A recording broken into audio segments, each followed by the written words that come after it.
இந்த உலகத்தில் தர்மம் கொடுக்கப்படாத செல்வம், ஜக்காத்து கொடுக்காத செல்வம், ஏழை எளியவர்களுக்கு பயன்படாத செல்வம், அந்த செல்வம் தனக்குரியது என்று தன்னோடு மட்டுமே வைத்துக் கொண்டு பாதுகாத்த செல்வம், அல்லாஹ்வுடைய பாதையில் செலவழிக்காத செல்வம், ஏழை எளியவர்கள் பாதிக்கப்பட்டு கையேந்தி வரும்பொழுது கொடுக்காத செல்வம், வீட்டுக்கு அருகில் பசியும் பட்டினியுமாக இருந்த மக்களுக்கெல்லாம் செலவழிக்கப்படாத செல்வம் எடுத்து கொண்டு வாருங்கள் என்று அல்லாஹ் சொல்லி, யௌம யுஹ்மா அலைஹா ஃபீ நாரி ஜஹன்னம ஃபத்குவா பிஹா ஜிபாஹுஹும் வஸுனூபுஹும் வலுஹூருஹும் ஹாதா மா கனஸுத்தும் லி அன்ஃபுஸிக்கும் ஃபதூகு மா குன்தும் தக்னிஸூன்.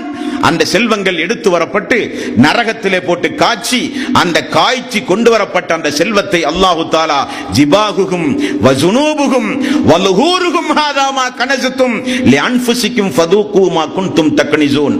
அவனுடைய முதுகிலும் அவனுடைய விலாப்புறங்களிலும் சூடு போடுங்கள் அந்த செல்வத்தை கொண்டு. என்னுடைய அடியார்களுக்கு பயன்படாத செல்வம், ஜக்காத்து கொடுக்கப்படாத செல்வம், அதற்காக வேண்டி ஓடி ஓடி உழைத்து இபாதத்துகளை பாழாக்கிய செல்வம். யா அய்யுஹல்லதீன ஆமனூ லா துல்ஹிக்கும் அம்வாலுக்கும் வலா அவுலாதுக்கும் அன் ذிக்ரில்லாஹ்.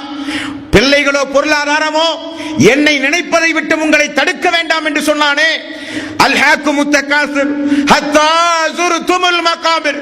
மன்னரையை சந்திக்கின்றவரை பொருளாதார பேராசை உங்களை விடாது என்று அல்லாஹ் எச்சரித்தானே. அந்த பொருளாதாரம் காட்சி எடுத்து கொண்டு வரப்பட்டு முதுகிலும் விலாப்புறங்களிலும் சூடு போடுவான் அல்லாஹு தஆலா. இதுதான் நீ சேமித்து வைத்த சொத்து. மரணத்திற்கு பிறகு இதுதான் நீ விட்டு வந்த சொத்து. மரணத்திற்கு முன்னதாக மறுமையின் நற்பேறுகளை அடைகின்ற வகையில் நீ செலவு செய்யாத சொத்து.